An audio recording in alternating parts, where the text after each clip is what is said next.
अगर आप हिंदू विरोधी हैं, अगर आप देश विरोधी हैं, तो इस देश में आप पर कोई भी कानून लागू नहीं होता, आप पर कोई कार्रवाई नहीं होती। और ये बात हम क्यों कह रहे हैं, इस बात से जरा समझने की कोशिश कीजिए कि तमिलनाडु की राजधानी चेन्नई में पाकिस्तान और अफगानिस्तान के बीच खेले गए मैच के दौरान दर्शक से झंडा छीनकर हमारे देश की शान तिरंगे को छीनकर एक पुलिसकर्मी ने कूड़ेदान में फेंक दिया। और ये वीडियो सोशल मीडिया पर काफ़ी तेजी से वायरल हो रहा है। वहीं तमिलनाडु से ये खबर आ रही है कि तमिलनाडु के राजभवन के पास पेट्रोल बम फेंका गया है और उस पर भी अभी तक कोई भी कार्रवाई नहीं हुई है। वहीं तमिलनाडु के मुख्यमंत्री एम.के. स्टालिन के बेटे ने सनातन धर्म को क्या क्या न कह दिया था, कीड़ा मकोड़ा से उसकी तुलना कर दी थी, एड्स कोरोना से उसकी तुलना कर दी, लेकिन उस पर कोई कार्रवाई नहीं हुई।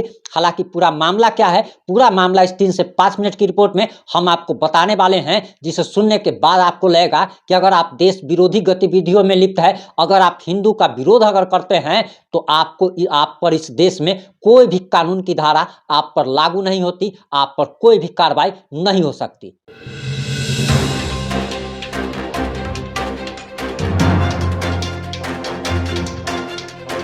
नमस्कार, मैं प्रिंस कुमार सिंह और आप देख रहे हैं पॉजिटिव इंडिया। अगर अभी तक आपने चैनल को सब्सक्राइब नहीं किया है तो खबरों से अपडेट रहने के लिए कृपया चैनल को सब्सक्राइब कर लीजिए, और जो लोग ऑलरेडी कर चुके हैं उन तमाम लोग को सहृदय धन्यवाद। अब वापस आते हैं अपनी खबर पर। दरअसल सोशल मीडिया पर एक वीडियो काफी तेजी से वायरल हो रहा है, जो कि किसी व्यक्ति ने बनाई और उसने सोशल मीडिया पर डाल दिया। अब इस बात की पोल खुल रही है कि तमिलनाडु पुलिस किस प्रकार से हमारे देश की शान कहे जाने वाले हमारे राष्ट्रीय झंडे तिरंगे का अपमान कर रही है। और बताया जा रहा कि तमिलनाडु की राजधानी चेन्नई में सोमवार को खेले गए वर्ल्ड कप मैच से पहले तिरंगे का अपमान एक पुलिसकर्मी ने कर दिया। चेम्पॉक में एम.ए. चिदम्बरम स्टेडियम में पाकिस्तान और अफगानिस्तान के बीच मैच खेला गया था, लेकिन इससे पहले एक पुलिस वाले ने कुछ भारतीय प्रशंसकों को स्टेडियम के अंदर तिरंगा ले जाने से रोक दिया। यह पुलिस वाला तमिलनाडु पुलिस का सब इंस्पेक्टर बताया जा रहा है, जिसने कई प्रशंसकों को स्टेडियम के अंदर तिरंगा लेकर जाने ही नहीं दिया। इस घटना का वीडियो तेजी से सोशल मीडिया पर वायरल हो रहा है। वायरल वीडियो में साफ साफ देखा जा सकता है कि एक तमिलनाडु पुलिस का अधिकारी लोगों की जांच कर रहा है। इसी दौरान वह कुछ क्रिकेट प्रशंसकों से भारतीय झंडे यानी कि तिरंगा ले लेता है। इसके बाद इस झंडे को कूड़ेदान में फेंक देता है। लोग इसको ऐसा करते देखकर आपत्ति जाहिर करते हैं, इसका विरोध करते हैं, लेकिन इसके बावजूद भी पुलिस अधिकारी झंडों को कूड़ेदान से बाहर निकालता है और उसके बाद पुलिस वैन में रख लेता है। एक सीनियर पुलिस अफसर ने कहा कि तिरंगा ले जाने पर कोई बैन नहीं है, प्रशंसकों को अपने देश का झंडा ले जाने की परमिशन होती है। यह एक अलग तरह की घटना है, किसी भी भारतीय को तिरंगा अंदर ले जाने से रोका नहीं जा सकता। ऐसा कोई आदेश भी उनकी ओर से नहीं दिया गया है। संबंधित अधिकारी ने अपनी पर्सनल क्षमता के कारण ऐसा किया है। विभाग की ओर से मामले की जांच शुरू कर दी गई है। वहीं पुलिस की ओर से किसी भी प्रशंसक को तिरंगा ले जाने से नहीं रोका गया था। हालांकि इस पुलिस अधिकारी पर कार्रवाई की बात कही जा रही है। वहीं आपको जानकारी देते चले कि ये राष्ट्रीय झंडे का अपमान है, लेकिन अभी तक कोई भी किसी भी प्रकार की कार्रवाई ना तो तमिलनाडु सरकार ने की है और ना ही केंद्र सरकार ने की है। और लेकिन आपको बताते चले कि राष्ट्रीय झंडे के अपमान का क्या नतीजा हो सकता है। यही व्यक्ति अगर दूसरे स्टेट का अगर होता, अगर यूपी का होता, बिहार का होता, तो अभी तक यही कांग्रेसी, यही राजद वाले, यही जनता दल यूनाइटेड वाले, यही ममता बनर्जी, यही शरद पवार सड़क पर आकर के नंगा नाच शुरू कर देते कि राष्ट्रीय झंडे का अपमान हो रहा है, आखिर सरकार क्या कर रही है। लेकिन ये तमिलनाडु में हुआ है। ये यहाँ पे उन लोगों की सरकार है जो कि कांग्रेस का सपोर्ट करते हैं, यहाँ पे उन लोगों की सरकार है जो कि लालू तेजस्वी को सपोर्ट करते हैं, यहाँ पे उन लोगों की सरकार है जो ममता बनर्जी के अपने आदमी हैं। इसलिए इस बात का ना तो विरोध हो रहा है और ना ही नेशनल मीडिया चैनल इस खबर को दिखा रहा है। वहीं आपको बताते चले कि दरअसल राज्यपाल, तमिलनाडु के राज्यपाल आर.एन. रवि जहां पे रहते हैं, यानी कि राजभवन के पास पेट्रोल बम फेंका गया है और उस पर भी अभी तक कोई कार्रवाई नहीं हुई है। तमिलनाडु की राजधानी चेन्नई में स्थित राजभवन के फ्रंट गेट पर एक हिस्ट्री सीटर ने बुधवार को पेट्रोल बम फेंक दिया। गेट पर तैनात पुलिसकर्मियों ने उसे पकड़ लिया।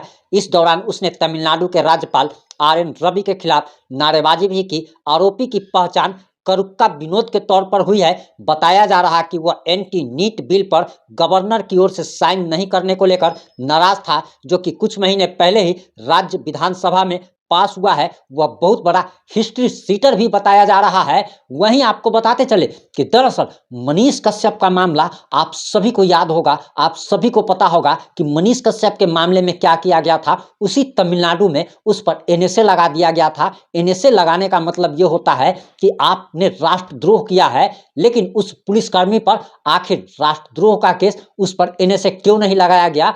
ये देश की 1 अरब 40 करोड़ जनता पूछ रही है, क्योंकि ये देश का अपमान है, राष्ट्रीय झंडे का अपमान है, राष्ट्रीय फ्लैग कोड का अपमान है कि उस पुलिसकर्मी की आखिर इतनी हिम्मत कैसे हो गई, जिसने संविधान की शपथ ली थी कि वह राष्ट्रीय झंडे को कूड़ेदान में फेंक दे। और देश के 1 अरब 40 करोड़ लोग इस बात पे सवाल कर रहे हैं कि मनीष कश्यप पर इस बात पर एनएसए लगा दिया जाता है कि मनीष कश्यप ने फर्जी वीडियो वायरल करके उसने 2 राज्यों के लोगों को लड़ाने की कोशिश की थी, दंगा भड़काने की कोशिश की थी, दंगा फैलाने की साजिश रची थी। फिर आखिर इस पुलिसकर्मी पर एफआईआर क्यों नहीं दर्ज की जा रही है? इस पुलिसकर्मी पर एनएसए लगा करके अंडमान निकोबार के जेल में क्यों नहीं भेजा जा रहा है? ये सबसे बड़ा सवाल है। और दोहरा चरित्र इन नेताओं का सरकार का उजागर हो रहा है कि ये सरकार आखिर कैसे काम करती है। इस बात को समझने की जरूरत है कि आप करें तो रासलीला और हम करें तो कैरेक्टर ढीला।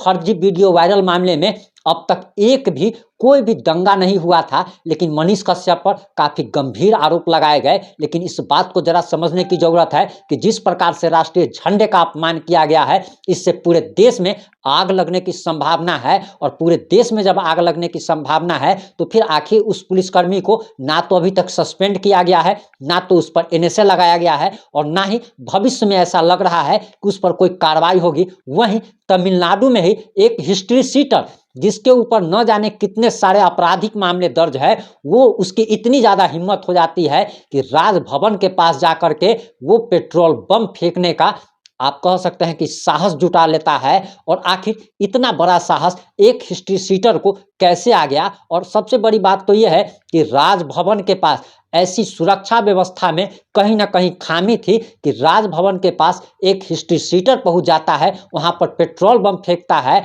लेकिन उस पर एनएसए नहीं लगाया जाता है। आपकी इस मुद्दे पर क्या राय है? आप इस मुद्दे पर क्या सोचते हैं? क्या आपको भी लगता है कि मनीष कश्यप पर बदले की भावना से, दुर्भावना के ख्याल से कार्रवाई की गई? मनीष कश्यप पर एनएसए लगा करके उसको राजनीतिक आप एक तरीके से कह सकते हैं कि उसे राजनीति का शिकार बनाया गया। क्या आपको ऐसा लगता है? अगर आपको क्या सोचते हैं, आपकी क्या प्रतिक्रिया है, आप अपनी प्रतिक्रिया देना ना भूलें। जुड़े रहें हमारे साथ। जय हिंद, जय भारत, जय जय बिहार।